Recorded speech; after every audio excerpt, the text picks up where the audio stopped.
Hi, I'm Anna McEwen, and this is The Epic Narrative. And now, my dad, Bob Switzer. Hello, everyone. Thanks for coming back. So we left off 2 Samuel 22, which was basically a psalm. We talked about kind of the artistic view of David overcoming his enemies, or his enemies being overcome, whatever that means. And he continues it in, 2 Samuel 23, and it kind of brings up that whole concept that, like, where do chapters and verses come from? when it was all written, it was just all written. It was just all written. And over time, man got involved and started to break things up, and it is helpful to have chapters and verses. I think that I'm definitely not against them. I just don't know where they came from, because you kind of wonder, you have this whole psalm, and then you kind of continue chapter 3 with another psalm, and some people think this is kind of the last song that David wrote, the inspired audio, the inspired words of David. And I'll read it to you. It's sweet, but again, let's just keep in mind he's viewing this from a lyrical standpoint, from an artist musicianal standpoint, and what he's stating, I have no doubt, feels true many times, or he knows positionally is true. Sometimes in a song you declare things because you want them to be true, but they may not be. Anyway, so here we go. The inspired utterance of David, son of Jesse, the utterance of the man exalted by the Most High. That's not arrogant at all, but it's not arrogant to say you are exalted by the Most High, because when you know you're loved of God, you are in an exalted place because you're with Him. And David understood that. David understood that. The man anointed by God of Jacob, the hero of Israel's songs.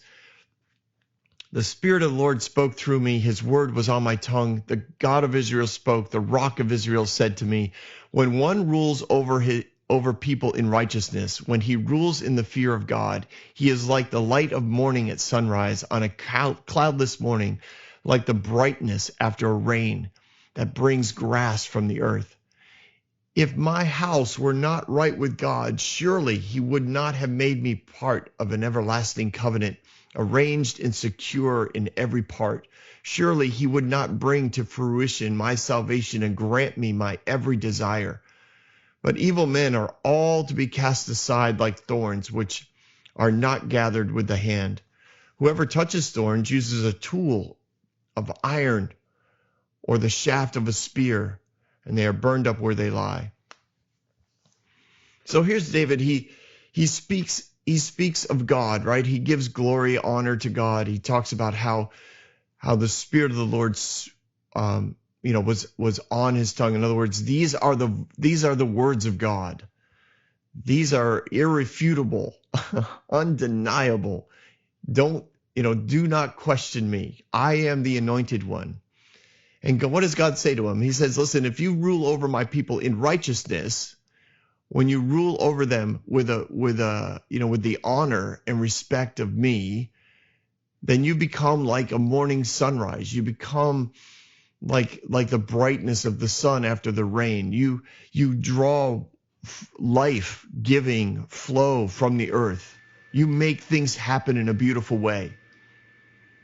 And then David says, and if I was not right with God, in other words, I am that person, God would not have made such an everlasting covenant with me. He would not have given me all the desires of my heart.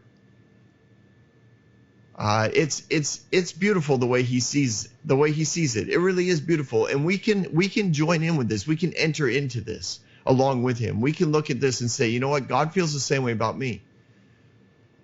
When I walk with him, when I'm when I am fully aware of his presence within me, when I am totally tuned into the words that he's speaking, I have the opportunity to bring life to anybody that I come in contact with. I have the opportunity to be like the sun in the morning on a cloudless day. Like, it's just such a brightness. It's so life inspiring that everybody I come in contact with, when I'm fully aware of God's presence, when I'm fully alert to his words, that's the role all of us play. And David understood it from a position of authority over men where he was a king. And he's like, literally, the whole nation is impacted by my ability to walk with God. And if I wasn't walking with God, then this covenant could have never been made. And I get that. And the evil men are all to be cast aside like thorns, which are not gathered with the hand. Whoever touches thorns uses a tool of iron or a shaft of a spear, and they burn where they lie. He's saying, you know what? The evil, the people who are unrighteous, those who have chosen not to be aware of God's presence, those who have chosen to turn their back on it, to ignore it, to not listen, this is what they become like. They don't become life-giving. They become something that is not, I don't want to say repulsive. They become something that people don't want to be around. Does that make sense? I don't know if you've ever been around thorns. I do yard work just because it's so different than the normal work I do when I work with people. Like it gives me that place to be outside doing something that might last for a while. I love to beautify things, and I usually like the bulky stuff. You know, my wife is amazing. We're a great team. She's amazing at the flowers and the arrangement of perennials and shrubbery around the house. But I like coming in, you know, with the shovel and the pick, and I create the flower bed and I spread the mulch. And then she comes in and makes it all look pretty. And I do the same thing with like wild areas around my house. I just do clearing.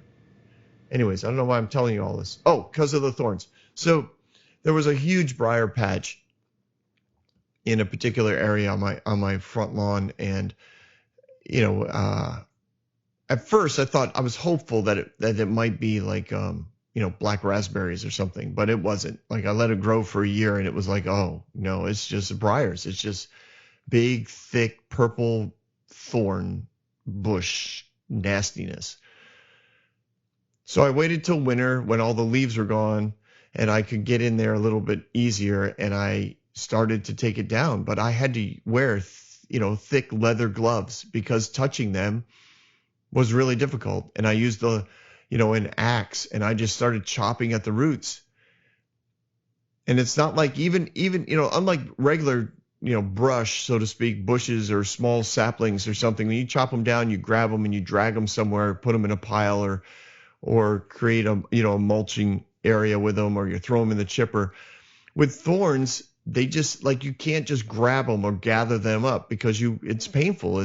You don't like being around them. You just basically, I created a burn pile right where these things were, and I burned them up. And that's what he's saying, is that those who are unaware of, or not unaware, but who choose not to be aware of God's presence, those who choose to walk away from his voice, they're just like briars. They just aren't valuable to bringing life to those around them. And when you're around them, you don't like being close to them because they can cause pain. They're very self-protective, I guess. They're very hard. They're very harsh. And David doesn't. I don't believe he's condemning them to hell like some would interpret these passages, right? They'd be like, well, this clearly means that God throws them into the fires of hell. No, it just means that you can't do much with them. You're gonna want to get rid of them. You can't have them there. They're not helpful. They don't create a place that's comfortable for people to be. Like currently where that big briar patch is, right? I planted ground cover and ferns, And I know in a few years, that whole Briar Patch area is actually going to be a nice thing to look at. People will be able to walk through it.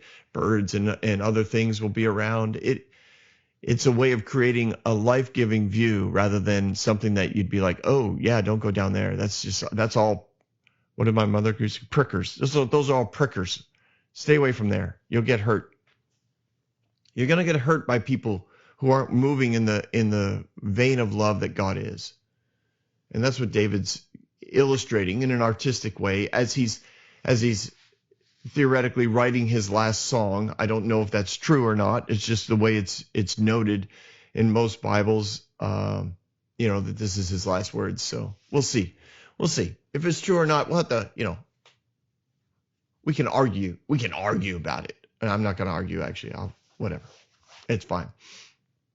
Then David moves on. The Psalm 23 moves on to this, where it says, these are the names of David's mighty warriors. And it talks about, again, my word, Josheb, Bashibabeth, a Tankamenite. Anyways, he was the chief of 3. So we're going to go through the top 3 warriors of David, the mighty warriors. There were lots of people that fought for David, but there were considered, there were 30 to 30, well, technically there were 37 mighty men of David. These were all men that were considered amazing warriors. They were probably all captains of 500 or so men in the military. So there were a lot of them. They were highly trusted individuals. And then there were 3 chief warriors. They probably were in the hierarchy. They were the ones that were sitting at the council table with David when they would go through the military battles. They were the ones who spoke directly with Joab and with Abishai. They would have been. These guys were amazing, and so we get these exploits of these top 3 men. But first was this first guy, Josheb. It says he raised his spear against 800 men whom he killed in one encounter. It's just it's crazy to me. And he just that's all we get. That's all the details we get on this story. That's it. He raised a spear against 800 men. A spear against 800 men. Do you have any idea what kind of ninja freaking magic that must have been like? The skill level it takes to keep 800 men at bay. 800 men, all of whom want to kill you, and they all can't find a way to get close enough to you to do anything. That spear that he had to be spinning, and the way that he moved and dodged and struck people down, smacked them, on one end of the spear and cracked their skull, while the other end of the spear stabbed somebody in the gut, or like it just the whole battle scene. It had to look like something of a what do I want to say? The Game Boys. No. Oh my gosh. Bob, help me out. Fortnite? It had to look amazing. That's all I'm saying. To watch this guy strike down 800 people in one encounter. Now, I don't know if they were all lined up. I don't know if they just kind of kept coming. I don't know if he walked into a town, and within that town there were 800 men that wanted to kill him, and he worked his way through the town. But it had to be spectacular. Think of the energy level that you need to be running on. Think of the adrenaline, the amount of it, the time it takes to kill 800 people. If you just stood them all up in a line and you stabbed 800 people in a row with a spear, you would be exhausted by number 100, because it is not an easy task. And this guy killed 800 people. The strength, the sheer power that takes had to be incredible. And then we get to the next guy whose name was Eleazar. He was one of the three mighty warriors. He was with David when they taunted the Philistines gathering at Pasdaraim. Then the Israelites retreated. So they were basically ego posturing with the Philistines. And then they retreated. But Eleazar, he stood his ground. He just didn't back down. So they were going back and forth with the Philistines, right? Making threats, listening to threats, countering with more threats. Back and forth they went, and the Israelites, all but this guy, decided, all right, let's go. That's fine. They can have today's battle of war of words. Like they cut us down pretty bad. Well,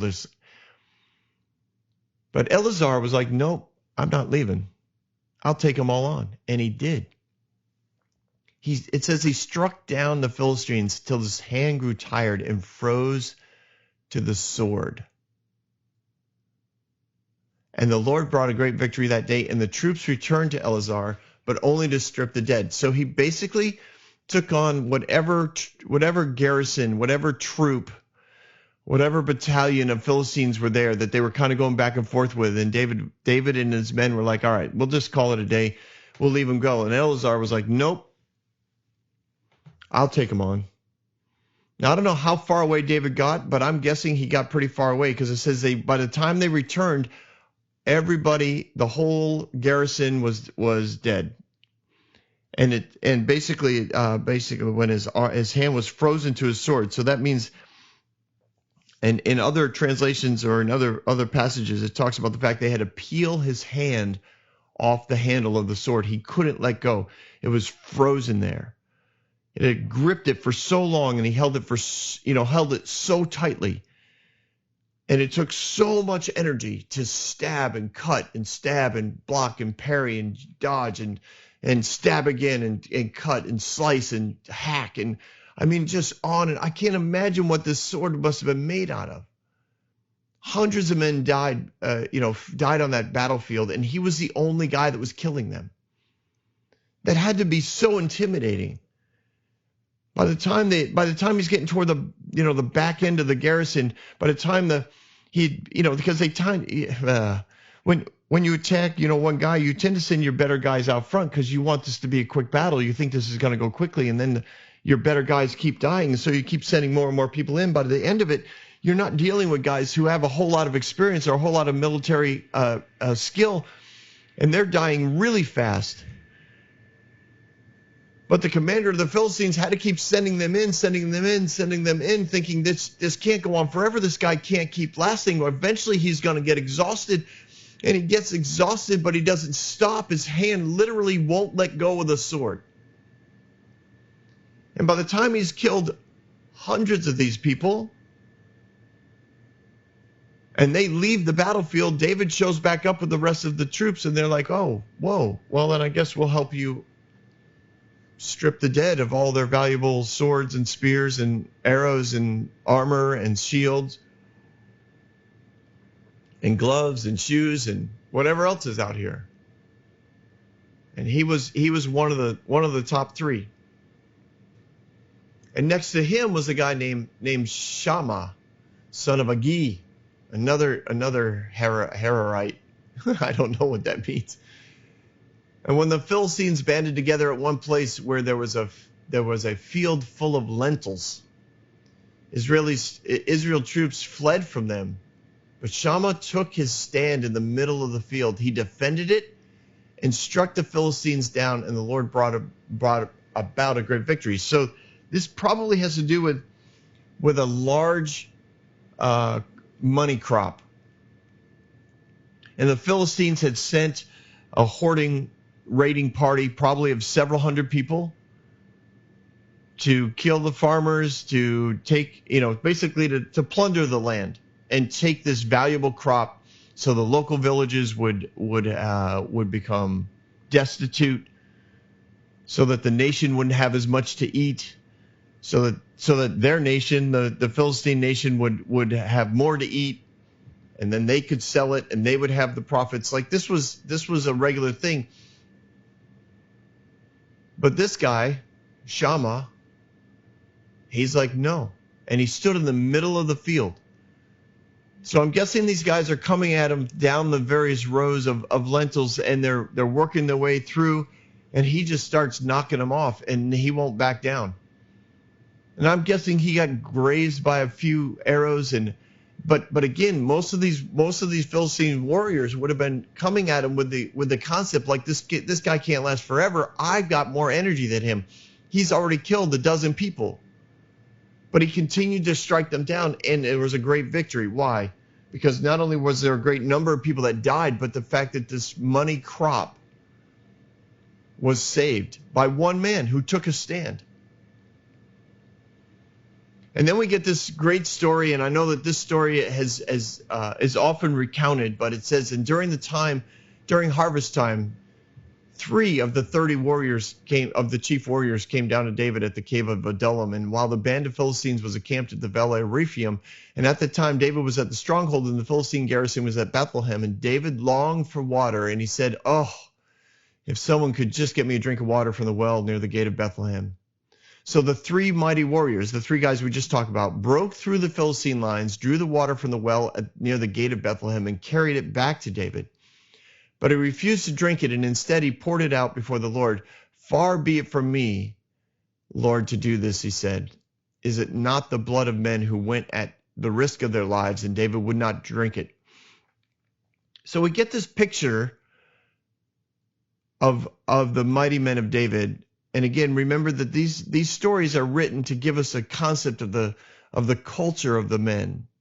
And the culture of the men were ones who really honored David and were incredibly loyal to him because of what he brought out of them. He brought out of them passion. He brought out of them purpose. He helped them understand their identity and their destiny.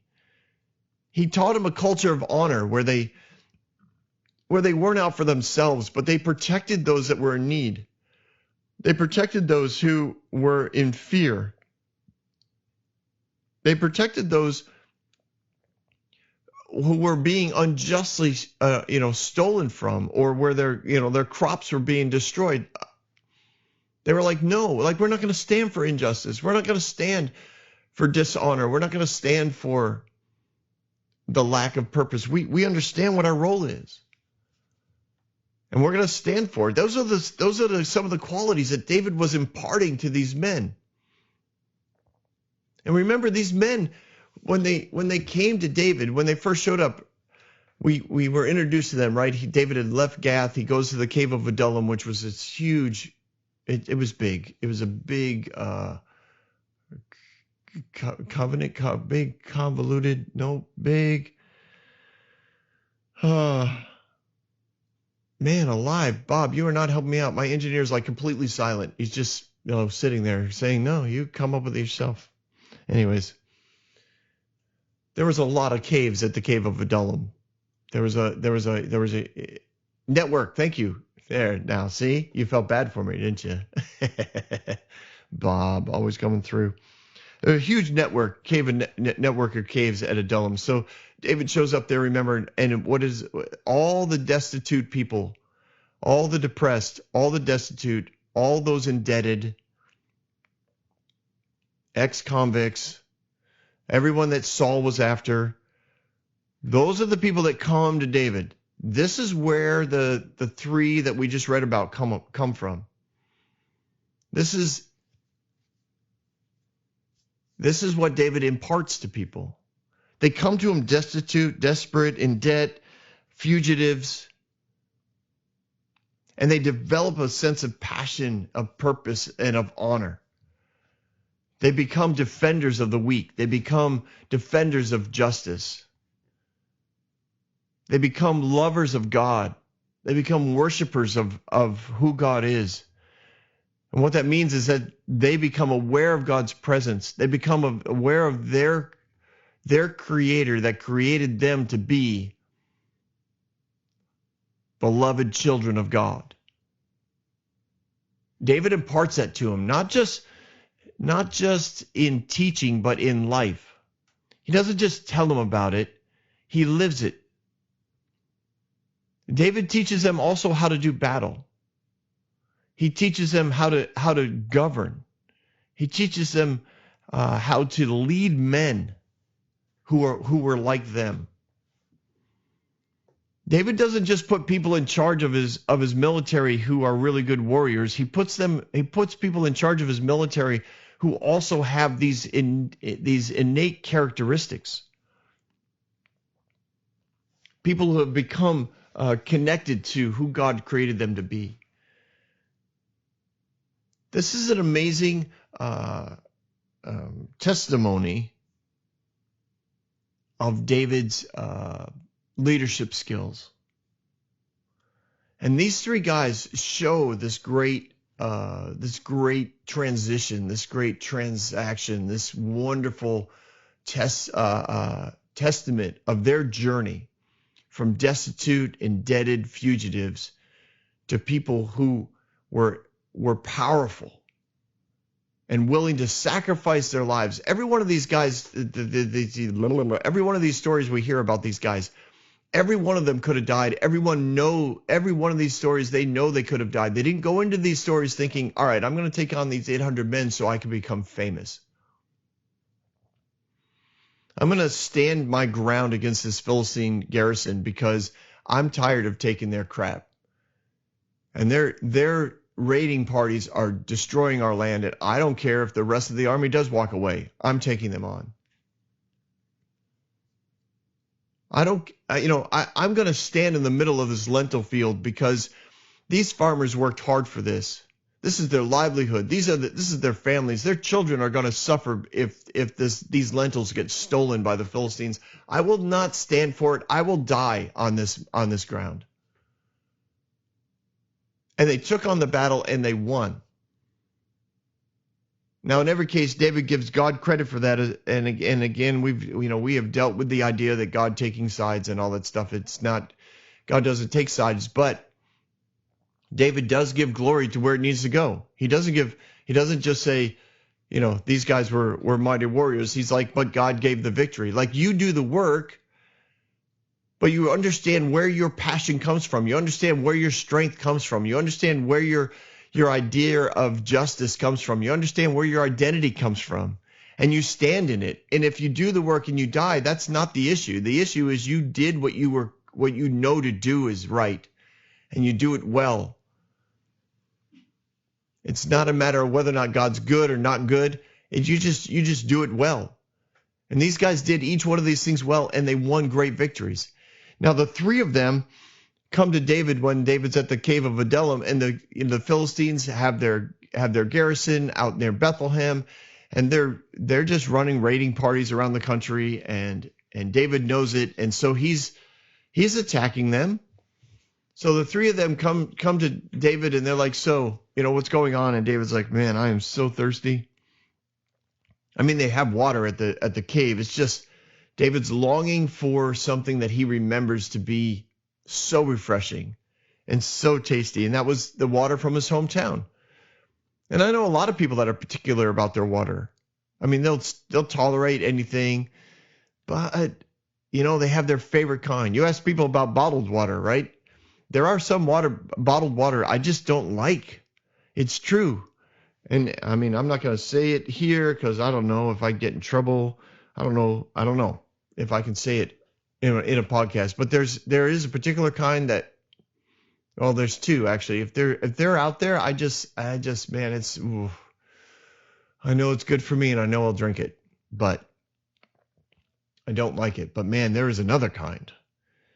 And it is more expensive than all the other kinds. But man, there's something, I don't know what they do it. Reverse osmosis, saline, I don't know what mineral counterbalances they put in that thing, but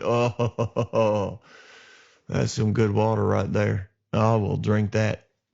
Now, generally speaking, I try to drink anywhere from 150 to 200 ounces a day because I think it's just healthy. But all that's enough about me. David's at the cave. He longs for this water. And these three guys, they decide to go get him this water.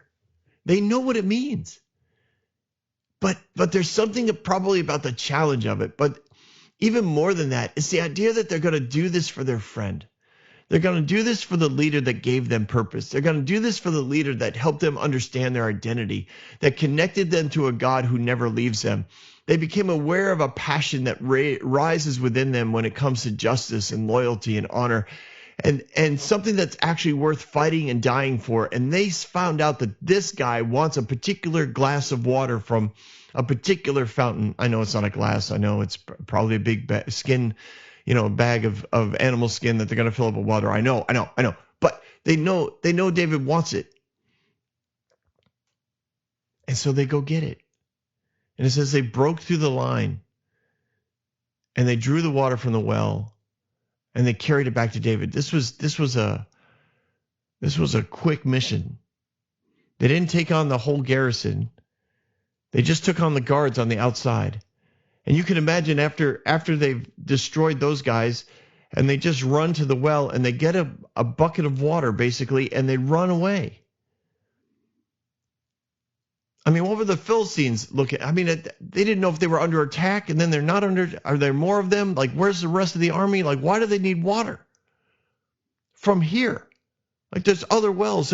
I'm sure that there were creeks and ponds and oases in a variety of places that they could have went that the Philistines weren't defending. Why did they come here? Why did they take us on? Why did they beat up our guards? Why did they want this water? I mean, they had to be confused. They had to be on high alert. They had to be angry, embarrassed. Some of them, I'm sure, wanted to chase him down. I mean, they all knew where David was staying. It had to be amazing. And they come back with this bottle, for lack of a better term, this skin of water.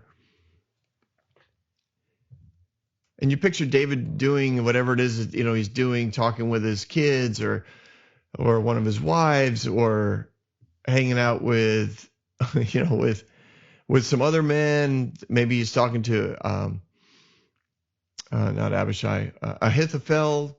I don't know. But they come in and they're smiling, they're laughing, they're patting each other on the back. They look at David. David's like, what are you guys up to? What's going on, my friends? And they throw this bag of water down on the ground, or they hand it to him, and he's like, what's this? And they're like, well, you said you wanted water from Bethlehem. We went and got it for you. And David is just overwhelmed by their love. He's overwhelmed by the honor that they're showing him. He realizes that these men risked their lives because he wanted a drink. It's that kind of passion is celebrated, not taken advantage of.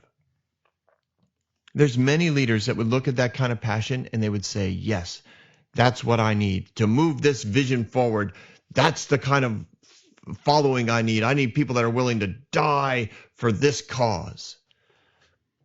David looks at this and goes, wow, you're literally willing to die so I can have a drink of water from Bethlehem.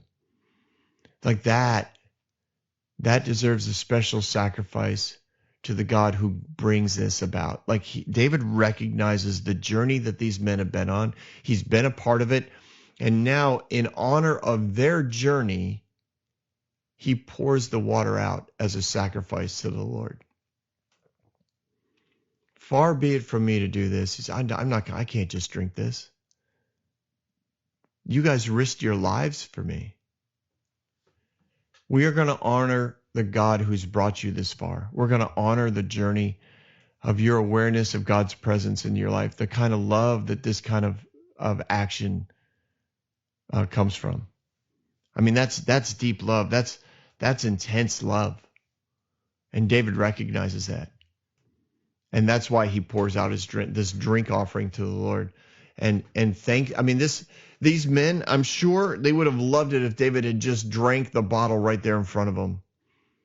And they would have thought it was great. But to see David honor them and their journey, that's really what David was doing. He felt honored and loved by these men, and then he in turn honors them and says, I'm going to sacrifice this to the Lord. It wasn't a disrespectful thing. They were probably overwhelmed by the honor that David gave them. To have a leader recognize your work as a work of honor for them and then in turn honor you back is huge. This was a huge deal. This brought such life to these men. This brought even deeper passion for them and a greater awareness of who God is. David was that kind of leader. He doubled down on bringing more identity to people. He doubled down on bringing honor to them. He doubled down on bringing more passion to their lives. And then after we get done with that story, in verse 18, it says, Abishai, the brother of Joab, was the chief of the three. And he raised his spear against 300 men whom he killed. And so he became famous as one of the three. So these commanders were all over the place as far as their personal exploits. But he became their commander even though he was not included among them. Which is pretty cool, right? He does his thing. He's Joab's brother. He's, David's nephew, and he has his own, like he didn't get the job because he was related. He got the job because he also had that same sort of journey. And then this is just amazing. Benaiah, right? I love Benaiah. I fell in love with this little paragraph many years ago, and we were done having children at the time, but if I could have had another one, I would have named him Benaiah because this guy is amazing. It calls him a valiant fighter from Kabzeel. He performed great exploits. He struck down Moab's two mightiest warriors. That would have been one-on-one battles, similar to like David fighting Goliath. Like he went out to do one-on-one battles and he struck down their two greatest warriors by himself. Then it says he also went down into a pit on a snowy day to kill the lion. Now that whole concept is amazing, right? So they would dig these pits and they would cover them with brush and that sort of thing. And the idea along the path that lions would often take, and the lion would fall in, and then they would do whatever it is they want to do. Kill them, skin it, eat it, train it, put it in a cage, use it to kill prisoners. I don't even know. But these traps were all around. And evidently on a snowy day, he's walking along the path and he falls into this pit. And there's a lion in there. And he kills it. Like, it's just so flippant. Just like, what? How? Wait. Did you ever fall into a pit and there's a lion? You can't get out of the pit. That's the whole concept, right? If lions can climb and leap far greater than man can. But Benaiah's in there with a lion. He can't get out. And he kills the lion. I don't know if he had a dagger. I don't know if he had his sword. I don't know if his spear. Didn't matter. He killed him. And then it says he struck down a huge Egyptian. The Egyptian had a spear in his hand, but Benaiah went up against him with a club. He snatched the spear from the Egyptian's hand and killed him with his own spear. So that's like, that's right. This big Egyptian has a spear. So let's say this spear is 7-8 feet long. It might have been longer. It's described as he's a huge Egyptian. Odds are he's close to a giant. So odds are that his spearhead probably weighed about 12 pounds. So it's a big spear. And all Benaiah has is a club, a stick, a big stick, but a stick. I'm sure the Egyptian's thinking this is going to be pretty easy. But Benaiah would not be denied. He always looked for the opportunity, like he understood how to do battle one-on-one. And that's why, technically he doesn't have as big of the exploits as the other four guys that we covered in this chapter, where he killed hundreds and hundreds of people. But the battles he did were super intense and mostly one-on-one. And he snatched the spear from the Egyptian's hands and then killed him with his own spear. So somehow he whacked this spear with his club enough times, and eventually he rattled it from the Egyptian's hands. And he turns the thing around and kills the Egyptian with his own spear. And it says, such were the exploits of Benaiah. He too was as famous as the three mighty warriors, but he was held in greater honor than any of the 30. But he was not included among the three, and David put him in charge of his bodyguards. And we've met him before. His name has come up before in this epic narrative that we've been running through. But here is a man who was held in greater honor than all the others, even though his numbers weren't as big, right? He didn't have the number of kills that the other mighty warriors had, especially the three, or even Abishai. But everybody honored Benaiah. And when David put him in charge of his own personal guard, which probably were several hundred men who stayed at the palace, it was one of those appointments that was given and everybody knew it was the right appointment. Because this wasn't a man who had killed hundreds, but man, he was a man of honor. And if you're going to have somebody in charge of your personal bodyguard, if you're going to have someone in charge of those that are actually going to protect the family, your wife, your children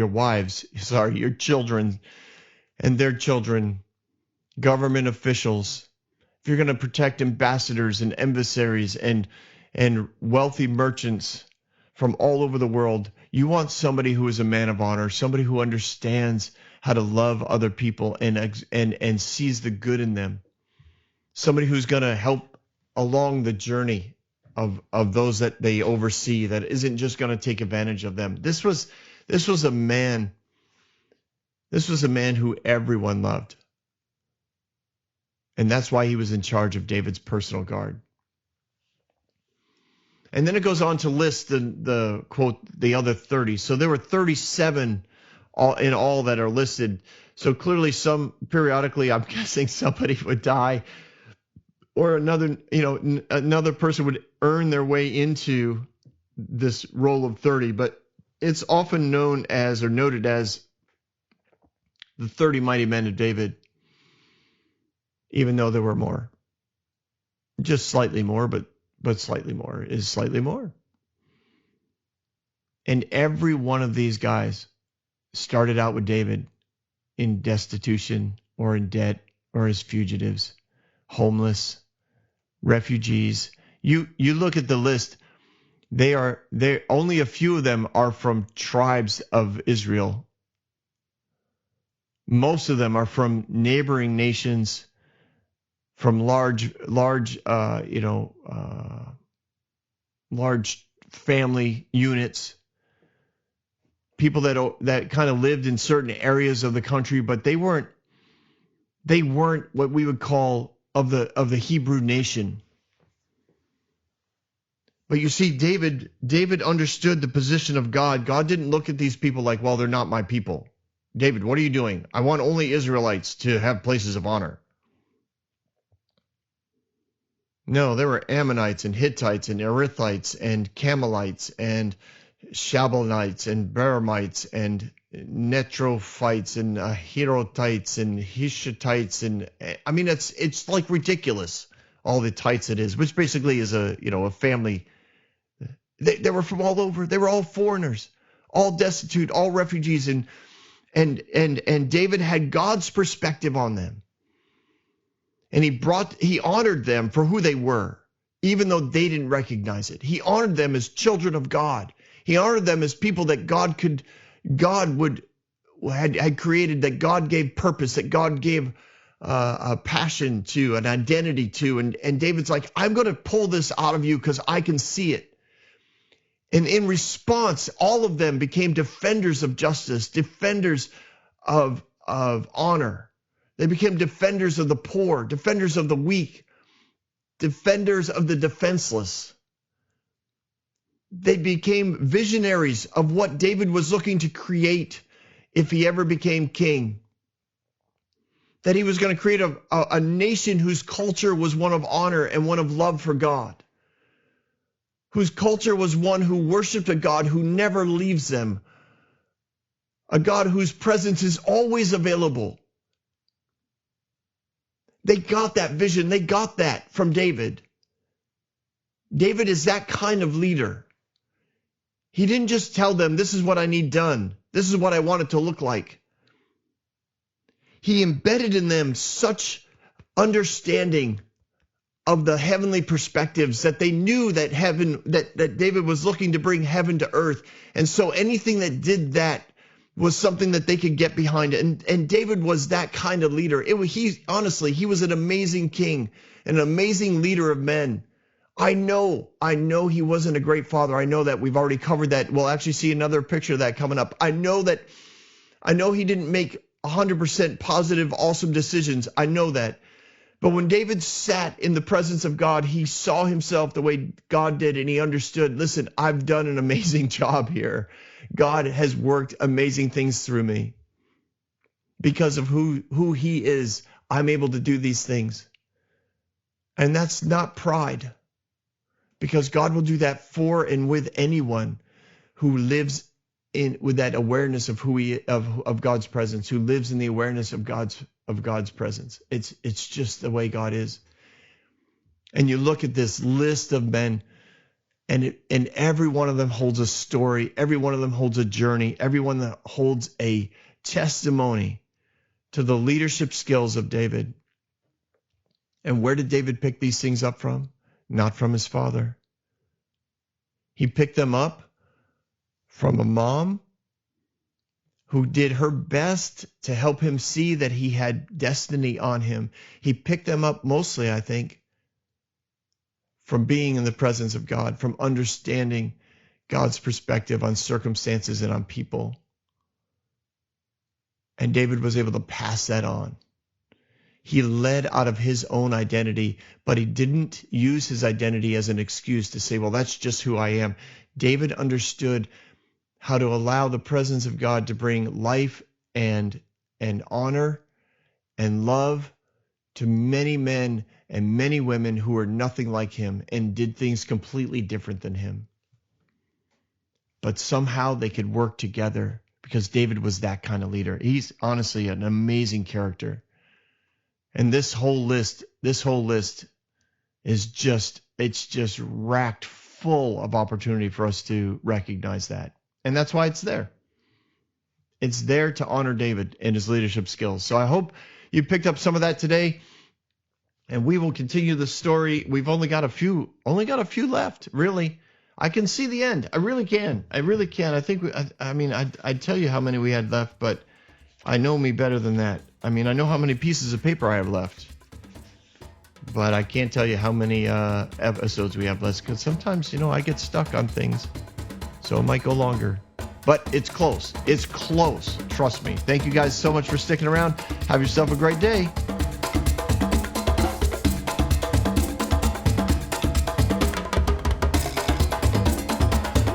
Hey everyone, thanks for listening. If you like what you heard, you can subscribe to this podcast on any platform you use. You can also reach out to Bob for questions or booking at thebobswitzer.com or email him at thebobswitzer@gmail.com. See you next week, guys.